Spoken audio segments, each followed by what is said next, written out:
Hi, I'm Janine Warner. I'm an International Center for Journalists Knight Fellow focused on Latin America, and I'm the co-founder of Sembra Media, an organization dedicated to supporting digital media entrepreneurs in Spanish, mostly in Latin America, Spain, and the U.S. Hispanic market. I participated in FailFest today because I really believe that entrepreneurs need to learn not only best practices, which I'm always looking for and happy to share, but also the things that don't always go as well as you expect that help you become a better entrepreneur in the long run. And I think the best kind of failure stories are ones like my own about how an early failure led to a later success.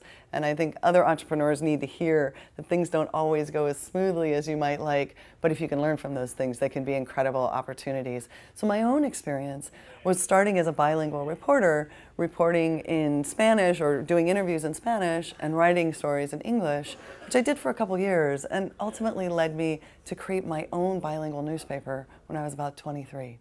And I ran it for 3 years. I got an incredible group of volunteers. We did stories with tremendous impact. We had a growing audience. And as a business, it was a complete and utter failure. And in the end, I had to close it down because we just couldn't make it sustainable. 20-some years later, I've had incredible opportunities in my career. I've worked at the Miami Herald, I've worked at CNET, I've run my own consulting firm very successfully for a long time, I've written a lot of books, and it led me back to this place where today I'm supporting other well-intentioned journalism entrepreneurs who I know all too well often don't have the business experience they need to make it work. My first mistake, like most, was to partner with other journalists and not put enough energy into hiring the other people.